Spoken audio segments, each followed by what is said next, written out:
In this video, I'm going to talk about two key nutrients for supporting mitochondrial health. You can see what they are. These are anabolics products, clinical magnesium and CoQ10. So you can see you get 90 capsules in the magnesium, and you take 3 a day, and you get 400 milligrams of magnesium. Now, I personally take 1,200 milligrams of magnesium per day. Why? Well, when you're a stressed out person, or, well, that's mostly what it is, busy, you tend to need more magnesium, so I go on the high end. So the average recommendation is about 400 to 1,000 milligrams per day. And for CoQ10, you can see there's a 100 milligram gel cap. So that's the typical recommendation for CoQ10. So let's look at this picture here. This is really interesting. This is from a paper back in 2005. This stunned me when I first saw the paper. So on the left side, you can see a diabetes individual, and then on the right side you can see this is a T. It means lean. They should have just said lean. I don't know why they do that stuff. Anyway, what you see here, this is an electron micrograph. So they took an electron microscope. It's a picture of an electron microscope image. It's called an electron micrograph. And you can see we've got Z lines that you all learned when you were in school, undergrad and chiropractic school or med school, etc. And you have the nucleus. Now, it should be understood that, now this is just me drawing it, that skeletal muscles, muscle fibers, they've got their nuclei peripheral. So that's what this is. So here you got your Z lines within the muscle fiber. Now, this is normal, and the Z lines are normal.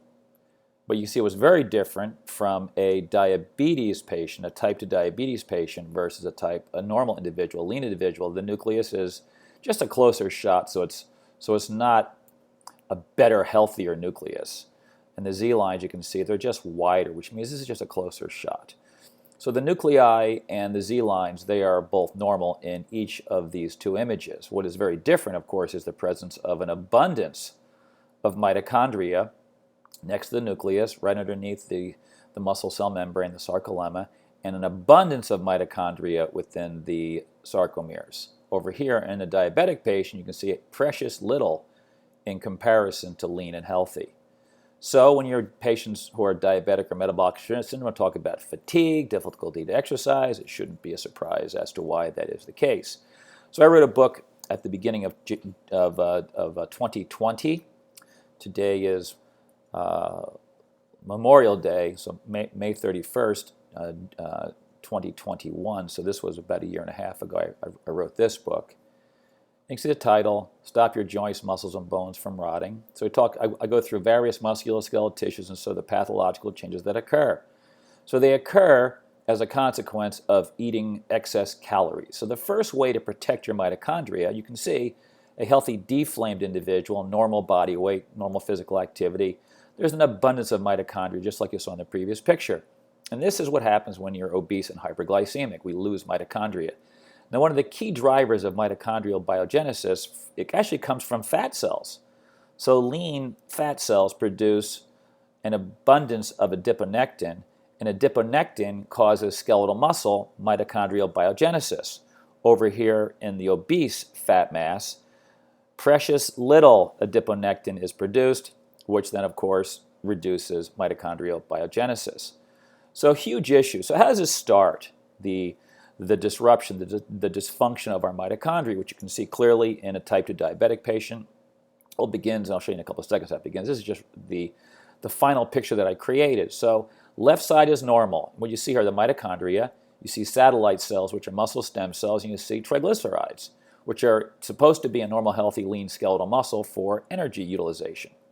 Now on the right side, this rotting, inflamed muscle mass has multiple pro-inflammatory changes, living in a lipotoxic state, reduced mitochondria, reduced satellite cells, endotoxin driving inflammation, and an excess of pro-inflammatory macrophages trashing the skeletal muscle. So there's a big, big, big difference.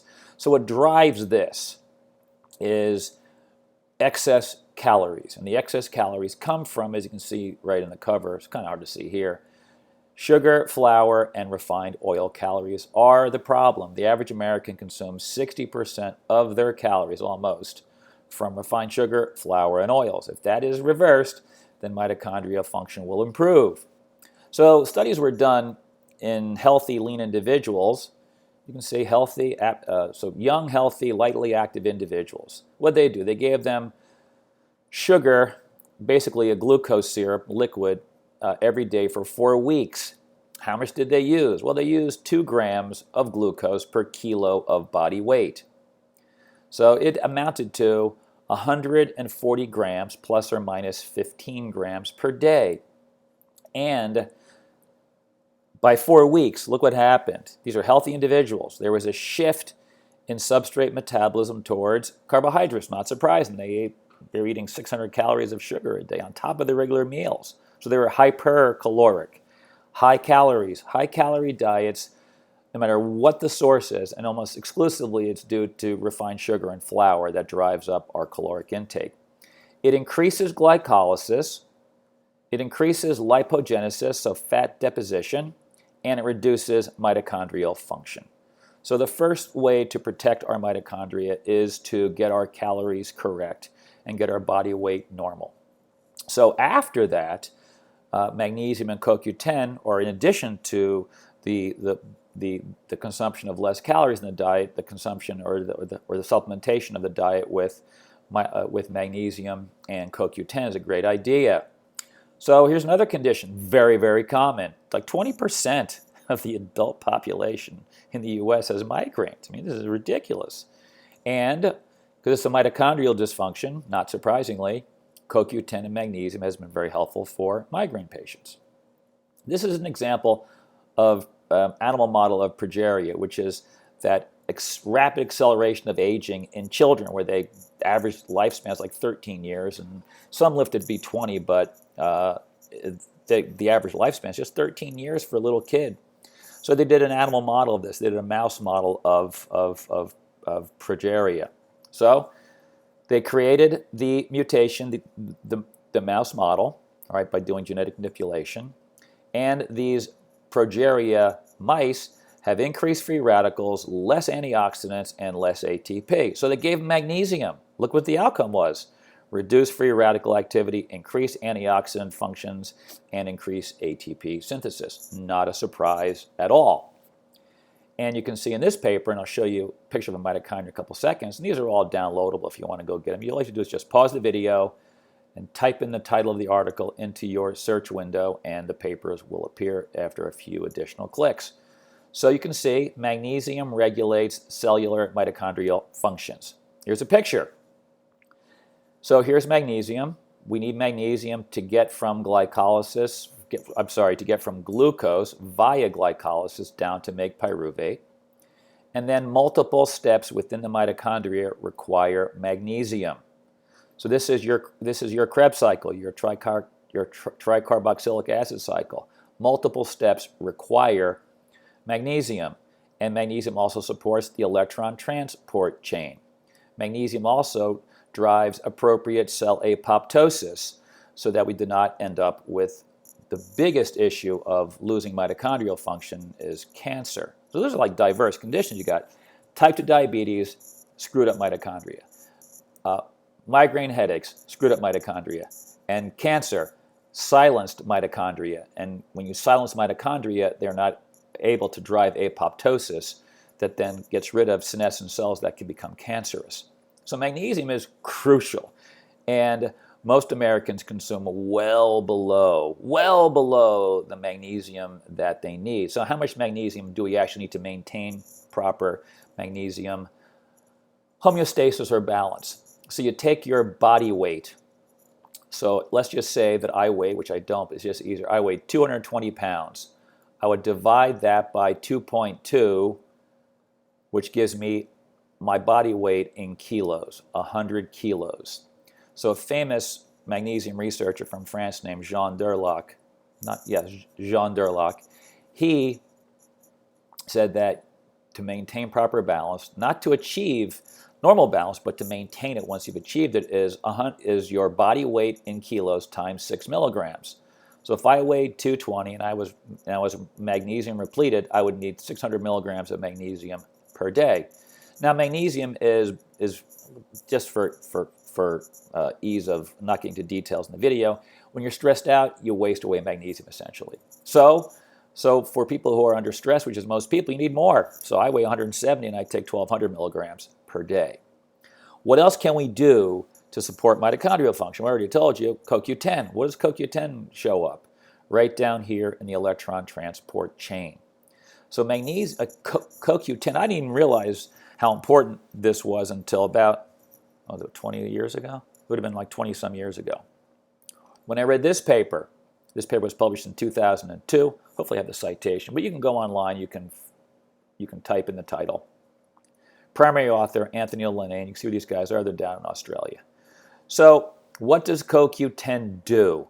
Well, CoQ10 is important as, you can see, an electron carrier in the respiratory chain, which I just showed you. CoQ10 is an antioxidant as well, and CoQ10 regulates global gene expression in skeletal muscle. So for musculoskeletal practitioners, it's hard to find two inexpensive nutrients that support mitochondrial function and as well as additional effects, particularly in the context of skeletal muscle health, that being, in this case, you can see CoQ10. So you can see with the intro, I'm not going to read this, but basically what happens is, I'll show you real quick. A damaged mosaic develops in aging muscles, and this can be reversed or slowed down by taking in CoQ10.